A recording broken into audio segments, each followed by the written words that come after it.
construct at least temporary barracks to alleviate the shortage of accommodation. So I want to assure you that at the unit level, we have taken into action, into account the measures that are required to address this pandemic. Yes. And we want to promise that we are going to fulfill the mandate. Now, also just looking at that particular aspect of the challenges that you have been encountering, and especially during this year, this past year that we have been witnessing the COVID-19 pandemic, and you are still in the middle of training. As the recruits pass out today, as a commanding officer, do you feel confident you have done the best that you could with all that was happening?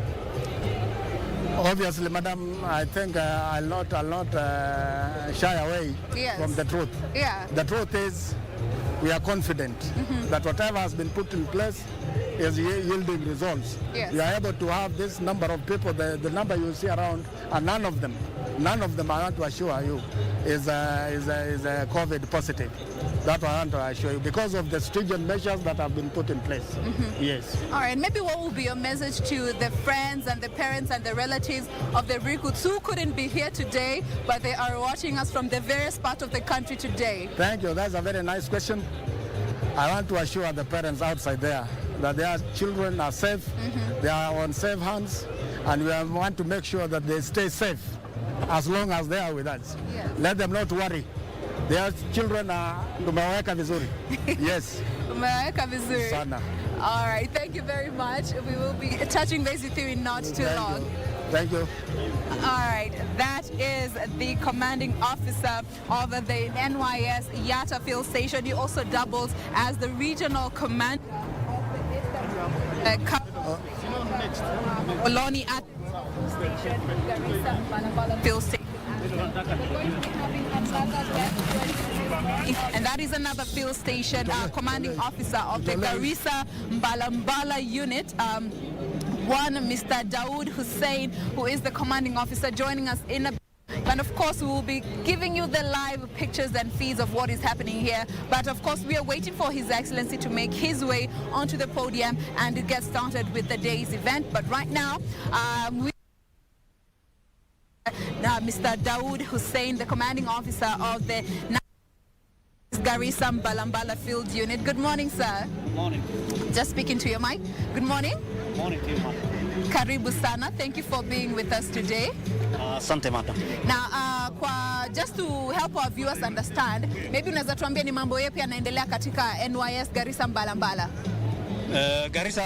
NYS Garissa Balambala ilianzishwa 1984 Oktoba. Na lengo ilikuwa ianzishwe kambi ya NYS ambayo ni ukulima, ndio tuweze kufunza wale ambao wako pale ambao wingi wachungaji wasome kutoka kwetu, na kwa bahati nzuri wamesoma kutoka kwetu, tunawasaidia mpaka sasa hivi. Hata hawa wanalima mchele Garissa Balambala mahali inaitwa Jarajara. Na kwa wale ambao hawajui, ni activity yapi ambazo zinaendelea sana sana katika Garissa Balambala? Garissa Balambala ni unit ya ukulima. Na ni unit ambayo ni pekee NYS tunalima mchele. Mchele mzuri sana ya Bishori, na ni tamu zaidi kushinda ile ya Moi. Tamu zaidi? Tamu zaidi. Ya pili pia ni unit ya National Service. Hao vijana unaona leo wakitoka hapa wanaenda pale wanafanya nation building kati ya miezi 6 na mwaka moja, wakielekea vocation training, wakifanya kazi ya national duties. Na vile vile project ya pili tuko naye pia, tunapanda miti.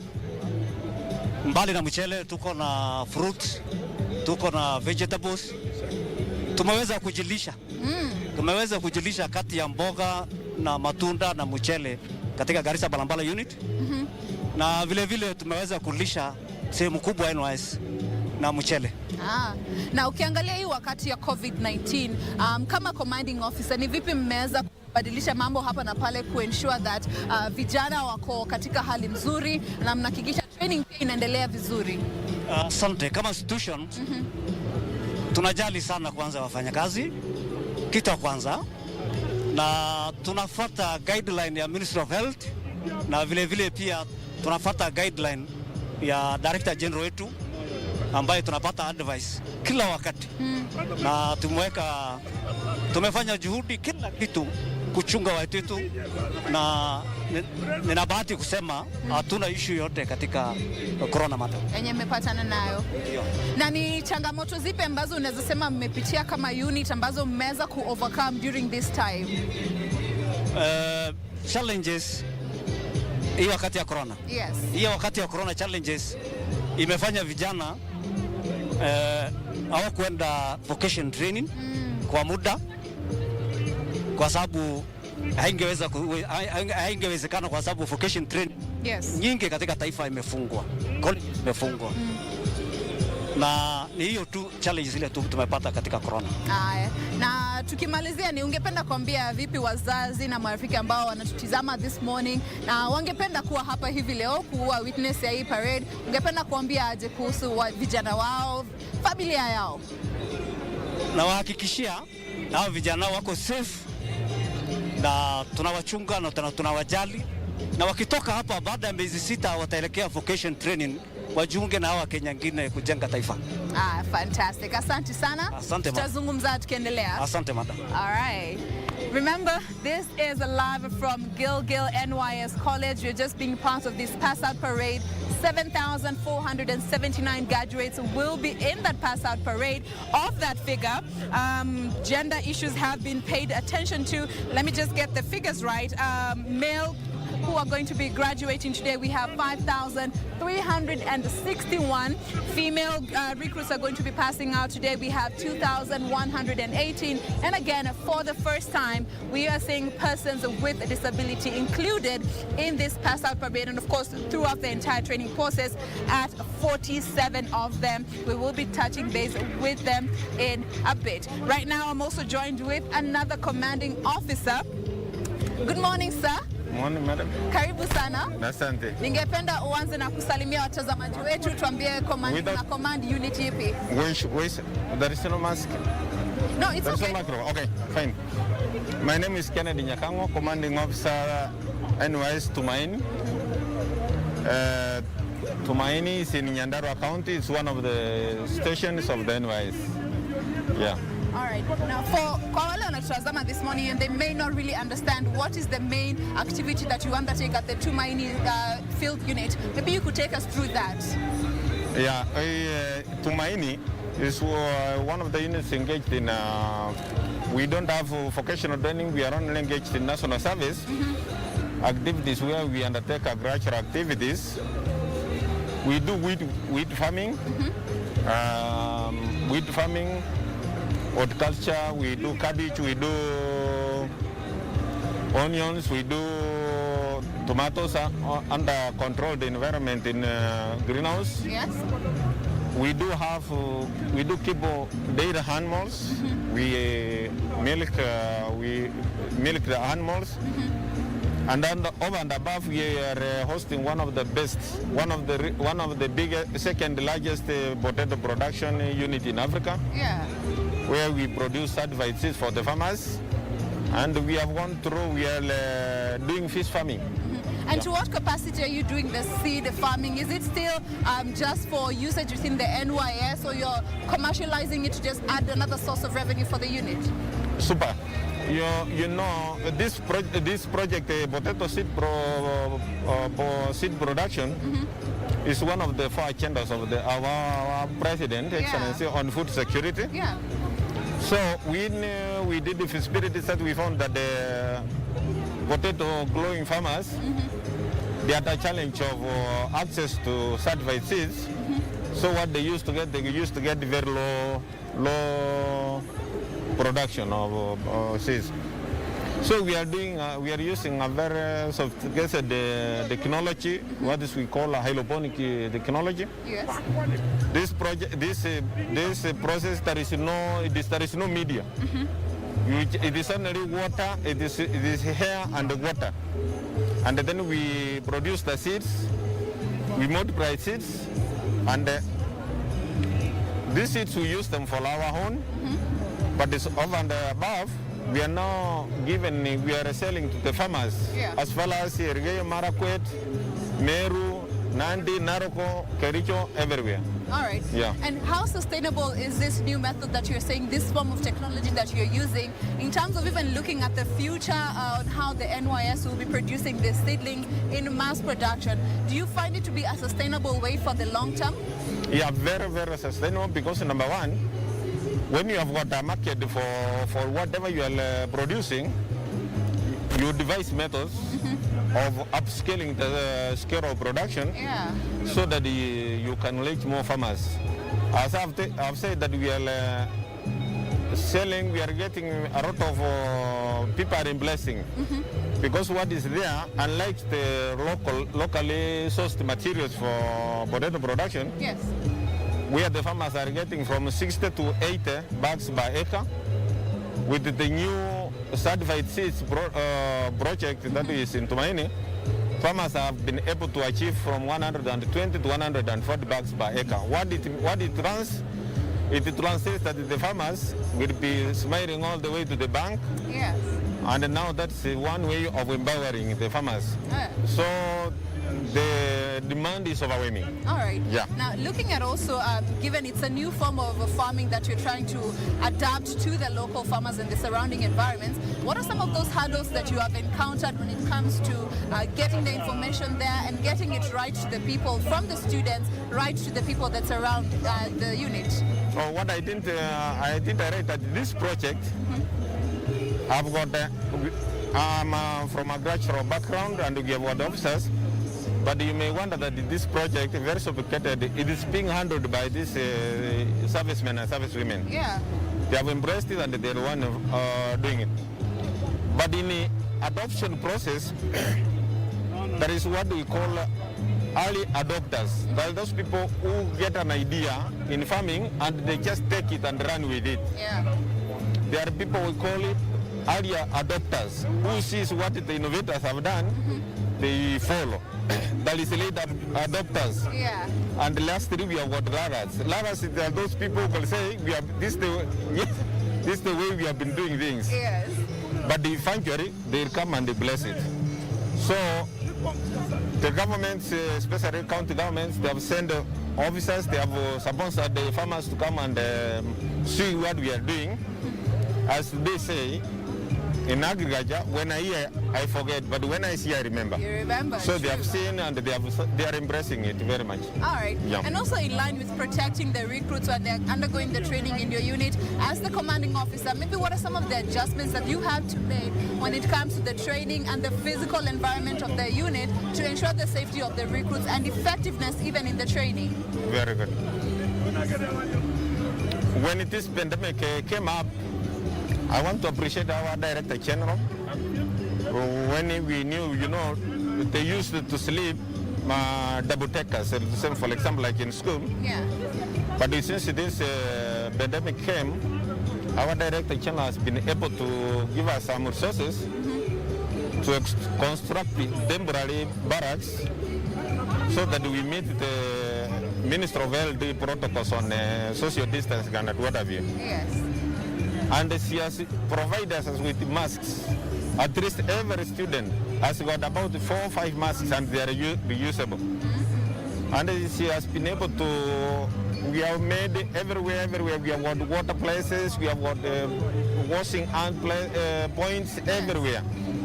And over and above, she has bought us portable sanitizers. As they go to the farm, wherever they are, they can sanitize themselves. All right. And we are trying to advise them, and they have come to accept that this is a reality. Initially, they could not say that, but now, when you interact with them, they say that at least they know somebody who has been affected. Yes. A friend, a family member who has been affected by COVID. So they have come to realize the COVID is a reality. And now they have to live as per the regulations by means of it. All right. Yeah. So as a commanding officer, do you feel confident in the recruits that are going to be in the pass-out parade? When they're deployed to the different station units, you're confident that the training has been effective despite the challenges that we have been experiencing as a country with COVID-19? Super. I'm very confident. Yes. Very confident. and we are eagerly waiting to see them out, and we want to wish them the best, because what I've gotten that since they came here, we have never had any case of this. Yeah. Yeah. All right. And maybe what will be a message to the parents and relatives of the recruits who are watching us today? They would have loved to be here, but they cannot be due to the issues of COVID-19. Your message to the friends and family and relatives? Our dear parents and relatives, we have taken care of our servicemen and servicewomen through the training session. Now it is their time to graduate. We could have wished you to come, but now, as we are representing you as parents, we are going to celebrate with our students as they pass out. All right. Yeah. Thank you very much. We have been speaking with Kennedy Nyakango, who is the commanding officer of the Tumaini Field Station. Of course, we're going to be talking with more field commanding officers of the different units. Remember, there are 22 National Youth Service stations across the country, different parts of the country, and they all get to focus on different aspects of the economy and also just trying to see how they can be in line with the national agenda. From that conversation from the Tumaini station, they are heavy when it comes to the food aspect, which is in line with part of the Big Four agenda. We also want to touch base with another commanding officer joining us right now. Good morning, sir. Karibu sana. Ngependa usalimia watazamaji, tuambie jina na commanding station. Shika mic karibu kidogo. Mtazamaji, naomba kuwasalimia kwa majina naitwa KBC Moses Yaga. Mimi ni commanding officer. Mimi ni Nasema hapa.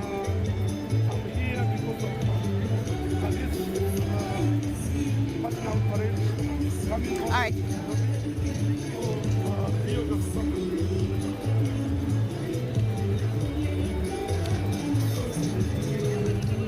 All right, we're just trying to sort the mic issues there. We'll be getting in touch. We'll be getting back to this interview in a bit.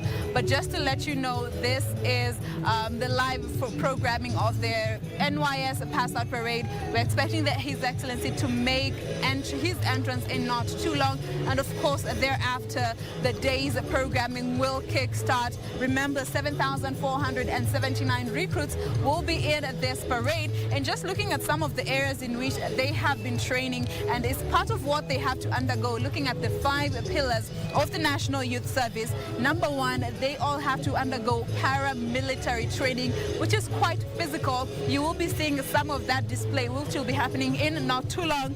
Then they also get to focus on matters concerning national service, which is part of why they actually call the National Youth Service, part of what they have to learn. Then they also have to undergo training looking at enterprise and economy, looking at how they can be empowered to be independent when they are put out there and deployed to the different station, and even post-training, how they're able to integrate into the society.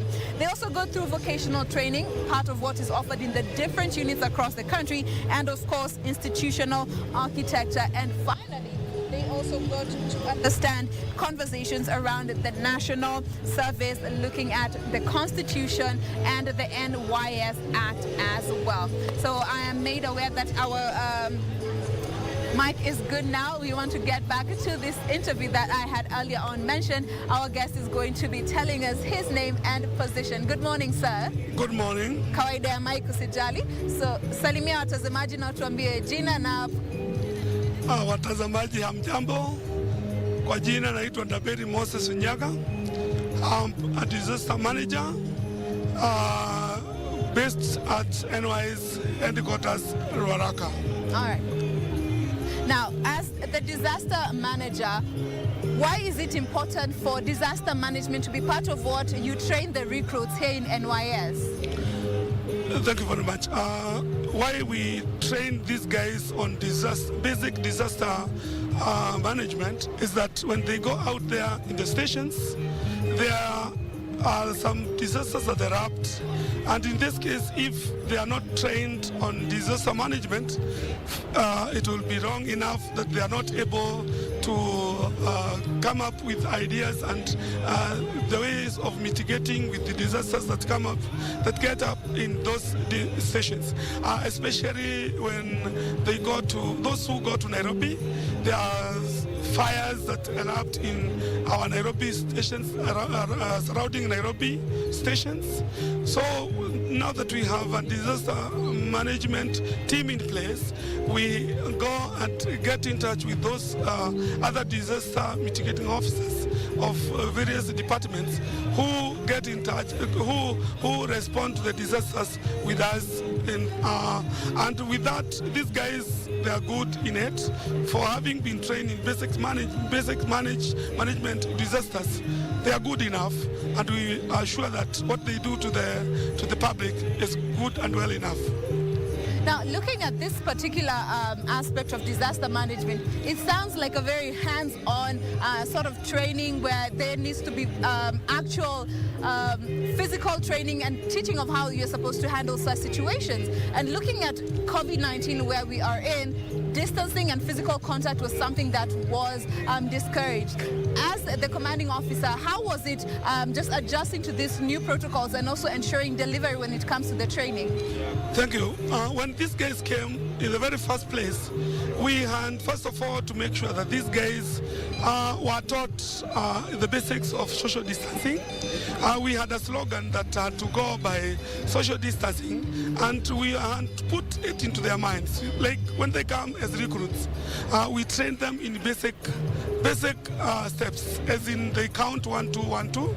So also in social distancing was also put to them as a training, and after which these guys with the medical, with the public health rules, you can see them right now. As you see, all of them have masks on. In this case, we had to make sure that unless this one was done and put into their minds, then there was no way we would have made it. In the real sense, here in NYS College, since they started, we've never had a case of COVID-19, even a single one. Yes. And what are some of the challenges that you have been experiencing with this particular cohort during this time that we are in that hasn't been something that you experienced in past cohorts and trainings? Thank you very much. There before, we've had a very easy time training these guys. But now during this COVID-19 pandemic, you see, we had to make sure that these guys do not interact. Interacting was an issue that they could not go. Just in case, in the very basic time, we were to make sure that these guys should not sit and associate. Social distance was key. So it was a challenge to them because they did not expect that, like they have information from their peers before. Those who have ever been to the service, they knew how they would socialize in trainings. But in this case now, we had to make sure that social distancing was key to every stage, whether in class, whether in physical training, whether in drills, everything that was supposed to be taught through social distancing was very key. So it was a challenge to them. All right. Now, traditionally tunaonanga wazazi, familia wako hapa nasi to celebrate this day that the recruits are going to be passing out, but due to COVID-19 that will not be possible. But wengi wao wanatazama hivi leo, ungependa kuambia aje when it comes to the efficiency in which they have been trained, you're expressing your confidence also in the trained recruits, and your message to our parents and relatives this morning? Thank you very much. One thing I would want to tell the parents is that, unlike before, it was not our wish that you parents would have not come. It was the best idea if you people came. But now, due to this COVID-19, we have always been advised that if we take this disease normally, then it will take us abnormally. So you parents at home, you have to bear with us. We have no choice because it is, and we will continue fighting the pandemic. Once the pandemic is done, and then we have no problem that next time when we have a training, you parents at home will come and be with you, with your children as they graduate. So much more that I would want to tell you parents is that once these students graduate from here, you will not expect them home. We will have to handle them because the country now has all of them come from various parts of the country. We cannot release them to come home